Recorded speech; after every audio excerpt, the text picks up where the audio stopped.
Assalamualaikum warahmatullahi wabarakatuh.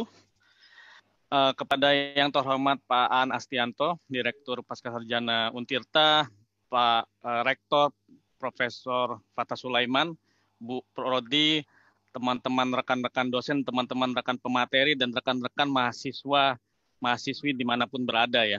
Dan terima kasih juga kepada Pak Ahmad Rifai. Ini saya juga banyak dapat titipan salam ke Pak Rifai dari mantan mungkin anak buahnya yang kerja bersama-sama saya di sini. Juga saya juga dengar ada Pak Anton Irawan juga salah satu senior saya juga yang memang ada di Untirta ya. Baik, ini slide saya. Jadi saya tidak akan berpanjang lebar, mungkin saya akan ceritakan sedikit saja kenapa saya juga tertarik ketika diundang, dan ini merupakan suatu kehormatan bagi saya untuk berbagi informasi ya, apa yang terjadi dan apa yang kita lakukan khususnya di Jazirah Arab ini. Saya beri judul, presentasi saya adalah New Normal Challenge in Industrial Project dan Operational Safety, khususnya bidang HSE.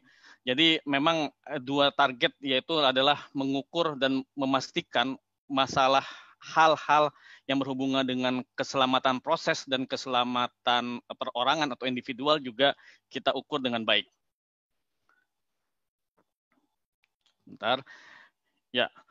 Jadi dalam masa COVID-19 saat ini memang semua perusahaan dan umumnya banyak negara itu kebijakannya utamanya adalah mengurangi, mereduksi penularan dari COVID-19. Jadi ada dua teknik yang mungkin tadi sebenarnya Pak Rektor itu slide-nya sangat-sangat komprehensif. Mungkin banyak slide saya sudah dirangkum oleh beliau.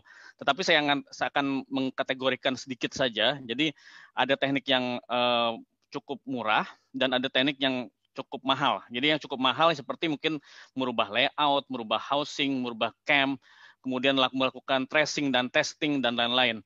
Jadi kalau kita di sini memang kalau kita di Qatar khususnya, penularan COVID-19 ini, kalau kita bicara keselamatan kerja, itu lebih banyak di kalangan-kalangan teman-teman yang memang bekerja secara operasional, dalam artian berteguran atau memang harus bertegur sapa dan bertemu satu sama lain. Dan teman-teman yang dari banyak negara ini memang dari negara Asia Selatan ya, terutama yang catatannya kalau saya pegang gitu, selain mungkin teman-teman yang mungkin dari negara Qatar ini langsung gitu, jadi warga negara sini.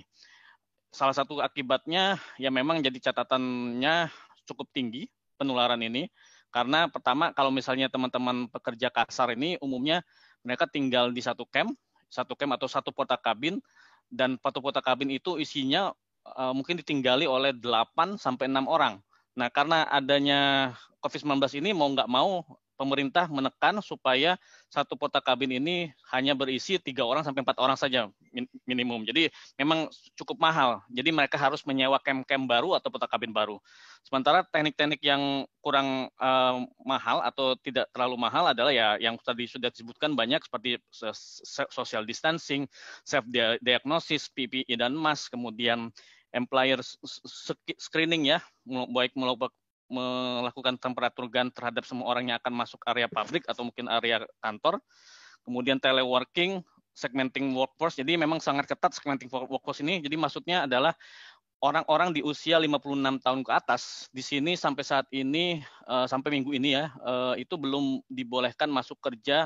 Dalam catatan mereka harus virtual, dan juga rekan-rekan yang mempunyai gejala penyakit tinggi atau mungkin ibu-ibu hamil dan ibu-ibu menyusui. Jadi mereka diberi kebebasan untuk bekerja dari rumah dengan catatan yang diberikan komputer tentunya. Termasuk juga kalangan sekretaris atau pegawai asisten. Jadi sekretaris atau asisten ini kalau misalnya masuk kantor itu mereka harus telepon dulu bosnya, kemudian hanya mungkin memprint, mengirim surat atau mengambil surat, sudah itu pulang lagi. Jadi seperti itu pekerjaan mereka. Jadi tidak banyak interaksi di kantor atau bertemu dengan orang. Dan redesigning workspace juga memang cukup menyita waktu dan ada hal-hal lain. Saya lanjut. Nah, kalau kita bilang new normal, sebenarnya belum ada satupun orang, satupun industri, satupun pejabat yang berani menyatakan new normal itu apa sih. Yang bisa kita sebut memang adalah next normal sebenarnya. Jadi bentuknya itu belum kelihatan seperti apa. Yang jelas kalau di industri migas, new normal itu berkaitan pertama adalah dengan hal geopolitik ya. Di industri migas ya seperti kita tahu, teman-teman tahu mungkin sekarang World Trade Organization ini sudah agak mati suri kalau menurut saya pribadi gitu. Karena mereka kalah dengan suara-suara dari negara-negara maju terutama misalnya, atau negara-negara yang memang bersekutu erat seperti misalnya Uni Eropa, seperti menekan penjualan kelapa sawit kita ya, produk sawit kita jadi produk-produk palm oil. Nah, geopolitik seperti ini yang memang tidak bisa dihindari, yang memang kita harus perhatikan dengan betul dalam artian kebutuhan domestik ini yang memang kita harus perhatikan dengan baik, sehingga bila ada masalah geopolitik tidak terpengaruh ke negara kita. Bagaimana caranya? Ya memang salah satu caranya adalah negosiasi ulang mungkin, atau melihat market yang lebih baik, atau mungkin membuat aturan yang lebih baik dalam pengelolaan industri yang ada di tempat kita. Hal yang kedua yang saya soroti, jadi ini mind map yang memang kami buat, jadi saya coba cuplik dan juga coba ambil ide-ide dari rekan saya di Saudi Aramco, Pak Ade Nengkoda. Jadi mind map ini memang sangat-sangat menarik untuk kita petakan apa yang terjadi di new normal atau next normal ini. Yang kedua adalah financial discipline, jadi memang penjualan-penjualan ini, kemudian pengelolaan perusahaan juga harus lebih efektif, efisien, dengan memperhatikan segala sesuatunya, termasuk yang mungkin tadi disebut Pak Rektor adalah audit energi. Dan yang hal lain lagi adalah people behavior. Nah, people behavior ini terkait dengan peraturan yang ada supaya penularan juga tereduksi, berarti kebijakan pemerintah ini memang memegang erat. Dalam artian kalau di Qatar ini kebijakannya memang tegas. Jadi mereka sudah membagi 4 tahapan, kami di sini dalam tahapan ketiga, jadi tahapan pertama itu adalah 15 Juni, kemudian 1 Juli, kemudian 28 Juli atau 1 Agustus. Ini jadi kebijakan tahap 3 kami sudah masuki di sini. Nanti apa kebijakannya mungkin ada di slide tambahan yang akan saya sampaikan kemudian. Dalam artian kalau New Government Policy ini memang memegang peranan penting yang mana segala sesuatunya harus diatur termasuk punishment jika ada yang melanggar supaya efeknya tidak terasa oleh industri yang ada di sini. Apalagi industri migas di tempat saya, yang mungkin lebih dari 50% memegang peranan penting dalam pemasukan atau GDP-nya. Kemudian new lifestyle, jadi teman-teman yang memang menjadi ekspat termasuk saya juga merasa khawatir ya, anxiety ini. Jadi karena kita harus hati-hati sekali, tapi juga dibantu dengan adanya smart teknologi, seperti misalnya kalau kami di sini punya aplikasi namanya Xteras, jadi semua pengguna HP usia 12 tahun ke atas itu sudah bisa install, meregister sesuai dengan Qatar ID atau resident permit-nya, dan kita tahu statusnya. Jadi ketika kita masuk toko, kalau misalnya udah usia 12 tahun ke atas yang boleh, itu harus memperlihatkan apakah kodenya kuning, hijau, merah, dan lain-lain. Kalau hijau ya otomatis sehat, ya, dan orang-orang hijau ini yang diharapkan cuma bisa masuk toko atau mungkin masuk pabrik dan masuk perkantoran.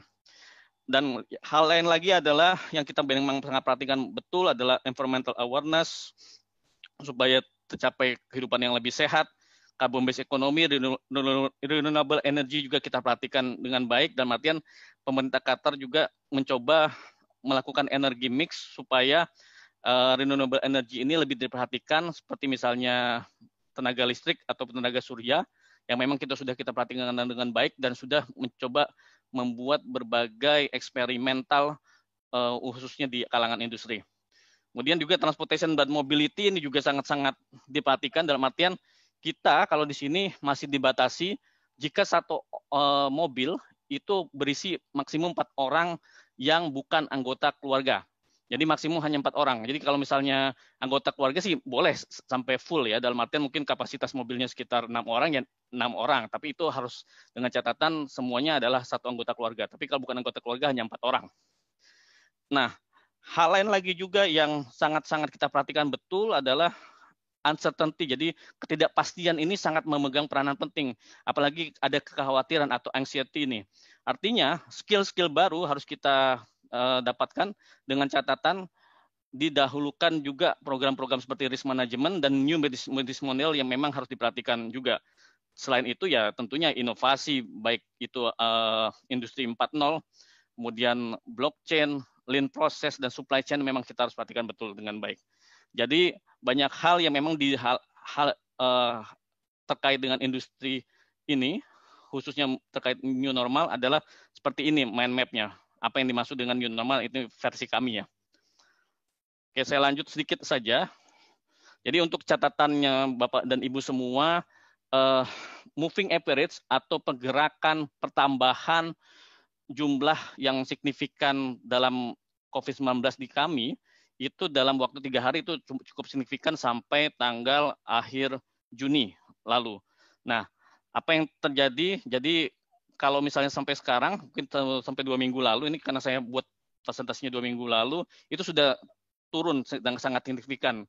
Jadi new cases-nya turun, kemudian active cases under treatment, artinya orang yang masih dirawat dan di rumah sakit itu juga turun dengan signifikan. Dan kabar baik, kalau kami dapat data dari WHO dan teman-teman industri medis bahwa moving average artinya pertambahan signifikan sekarang kalau di dunia, terkecuali Indonesia, itu sudah mencapai sampai hari ke-7. Artinya hari ke-7 itu biasanya baru ada penambahan. Tetapi kalau kurang dari hari ke-7, artinya pertambahannya itu tidak signifikan. Contohnya saja, mungkin untuk warga negara Indonesia di Qatar ini, sudah 3 minggu kami, Pak, tidak punya pasien baru.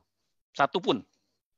Dan baru kemarin, itu baru dapat pasien baru. Artinya memang saya lihat data dari WHO yang memang kami sebagai tim Satgas mendapatkan, bahwa ini valid, bahwa hari ke-7 itu mungkin ada penambahan yang harus diperhatikan dengan baik.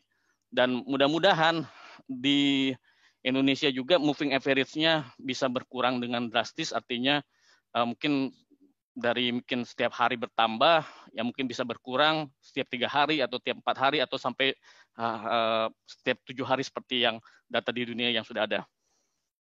Nah, kalau kita bicara industri, memang spesifik pandemic plan harus kita buat dengan baik, terutama terhadap kompetensi, management of change dan juga management of organizational change, jadi perubahan organisasi, kemudian keperluan operasi khususnya ke dalam hal startup, operasi shutdown dan idle operation, kalau misalnya kita menunggu karena mungkin batch operation, kemudian mechanical integrity, artinya inspection, testing, preventive maintenance schedules, memang kita harus perhatikan dengan baik lagi, apalagi kalau di kami kan ada musim panas di sini sampai 50-an derajat Celcius, ya artinya ada perubahan sedikit strategi supaya orang tidak berkumpul, jadi preventive maintenance-nya mungkin harus ditinjau ulang dengan seksama.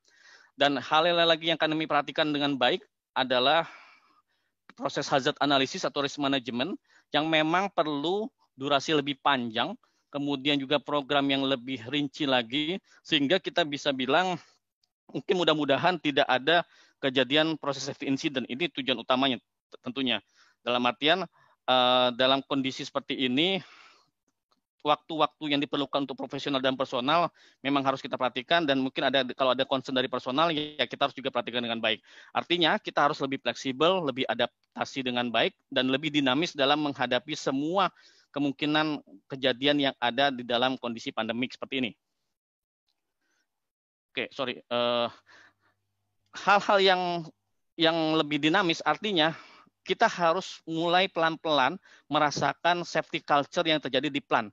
Contohnya saja mungkin kalau di industri yang ada umumnya dalam kondisi pandemik ini berkurang orang, artinya juga berkurang monitoring, berkurang identifikasi, yang mana mungkin kejadian kebocoran atau kejadian peralatan failure itu mungkin lebih besar ya.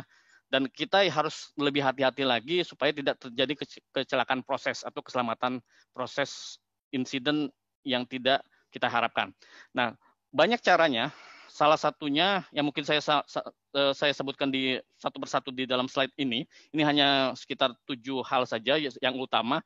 Yang pertama adalah ketika kita ingin melakukan suatu analisa kemudian mengambil keputusan, apa yang harus kita pegang sebagai dasar utama bahwa keputusan ini memang valid. Yang pertama yang harus kita pegang yaitu adalah adanya opini atau tinjauan yang memang sudah dilakukan oleh subject matter expert. Artinya mungkin bila ada masalah misalnya kepada heat exchanger, peralatan di pabrik, ya maka subject matter expert dalam hal heat exchanger ini yang memang kita harus hubungi, kita harus pastikan bahwa beliau sudah mereview dan oke dengan semua hal termasuk tinjauan keputusan yang akan diambil.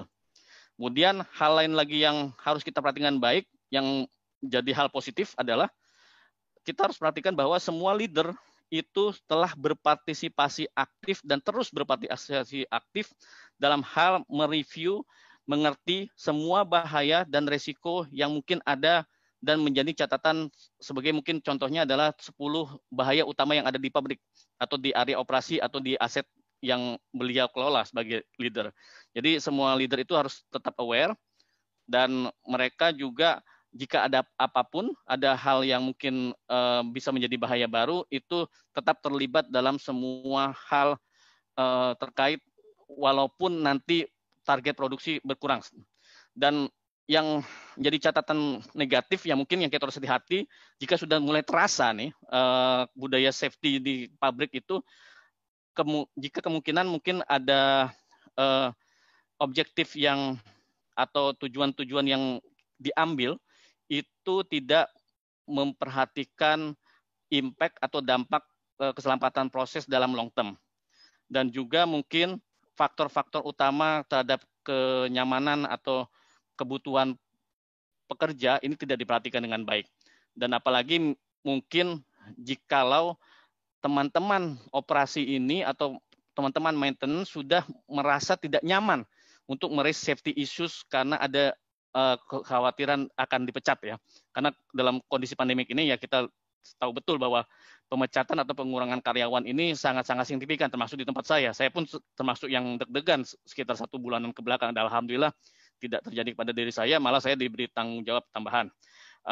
Dan juga hal lain lagi adalah kita harus perhatikan betul jika ada shortcut yang diambil untuk mengambil keputusan, melakukan review, dan lain-lain. Yang artinya memang kita harus men-service customer atau shareholder dan juga perusahaan. Jadi memang hal-hal yang negatif ini harus kita perhatikan betul. Jika ada salah satunya sudah ada, maka itu harus segera diperhatikan dan dibuat tinjauan yang lebih dalam. Kenapa hal itu terjadi dan supaya kita bisa hindari dalam waktu 1 bulan ke depan misalnya seperti itu. Nah, kalau kita di sini Bapak-bapak dan Ibu-ibu, karena sudah ada 4 tahapan, jadi ada 4 hal juga yang kita lakukan di industri. Pertama yang mungkin tadi sudah disebut Pak Rektor seperti scan body temperature, entry point. Kemudian kita juga harus men-keep itu minimal 50% karyawan, terutama karyawan operasi dan karyawan maintenance, itu tersedia dapat dipanggil dan kondisinya sehat. Artinya ya 50% minimal itu harus keluar dari area operasi atau area maintenance dan mereka di dalam waktu off atau working from home dan dapat dipanggil sewaktu-waktu. Atau mungkin lebih ekstrimnya kalau offshore mungkin bisa sampai harus direduksi sampai 30% atau 25% ya. Dalam artian 75% memang harus on call menjadi backup jika suatu waktu ada 1 orang yang tertular dan menulari mungkin sampai 10 orang lainnya yang akan menghabiskan semua shift worker pada saat tersebut. Dan keep the basic rule itu jangan lupa, selalu kita komunikasikan lagi, social distancing, early detection, separate vulnerable groups, baik itu berdasarkan umur, kondisi, catatan kesehatan, catatan beliau, dan juga PPE dan hygiene yang harus diperhatikan.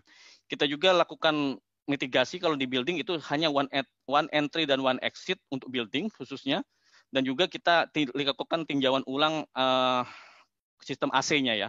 Kemudian juga automatic door open atau close ini juga kita harus meminimalisir mana door yang memang harus dibuka terus atau mungkin harus tertutup terus, dan mungkin mana juga door yang harus dibuka dan ditutup sewaktu-waktu dalam durasi waktu tertentu misalnya setiap 4 jam. Supaya ada sirkulasi udara yang lebih fresh. Kemudian juga training juga sangat limited dalam dalam satu ruangan hanya 5 orang di waktu pertama. Kemudian juga kita harus melakukan deep cleaning ketika memang ada orang-orang yang sudah terjangkit penyakit pandemik ini di area kerja kami. Nah, phase 2 alias 1 Juli lalu kita lakukan semua phase 1, kita wajibkan teras application kami, kemudian admin tim itu kita keluarkan semua dari site, Kemudian juga hal-hal lain juga kita lakukan, terutama adalah masalah tools atau cleaning material melakukan dengan hand sanitizer dan use of gloves. Jadi memang tools dan material ini kita harus perhatikan in and out-nya sudah diekspos di udara luar apakah 9 hari atau kurang dari 9 hari dan lain-lain, supaya memastikan pandemik atau wabah ini tidak terjangkit ketika seseorang memakai tangannya langsung bersentuhan. Dalam artian memang seharusnya memakai ini ya hand gloves tentunya. Nah, kemudian sejak tanggal 28 Juli itu kita juga lakukan additional control measure, artinya HVAC sistem AC di gedung kantor critical control room, kita harus pasang UV lights, UVC, dan HEPA filters supaya mereduksi paparan penyakit ini juga. Dan kita sudah rubah untuk training, kita sudah bolehkan 10 orang, kemudian 30 orang di luar, kemudian KPI-nya tetap kita lakukan skeleton work, sampai KPI tertentu yang dapat kami capai.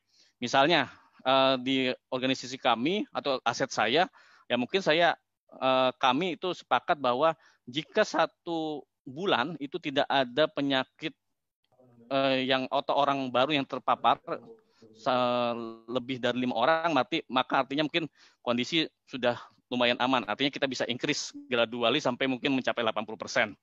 Tetapi kalau misalnya kurang dari itu, lebih dari itu, lebih dari 5 orang, artinya ya kita belum bisa increase 10% setiap minggunya, belum bisa. Jadi kita harus perhatikan dan buat KPI tertentu di masing-masing aset. Nah, apa yang kita bisa lakukan? Ya, tentunya kita harus komunikasi lebih aktif, building trust, kemudian work life dan work balance, kemudian kita harus sense of vulnerability at home dan at office-nya, kemudian juga emergency response atau communication response ke tetangga, ke tim member, groups harus kita lakukan dengan baik, dalam artian juga termasuk ke anak-anak kita sendiri, terutama anak-anak yang masih kecil, karena mereka mungkin sekolah dari rumah, ya jangan sampai nonton tontonan yang tontonan untuk orang dewasa ya.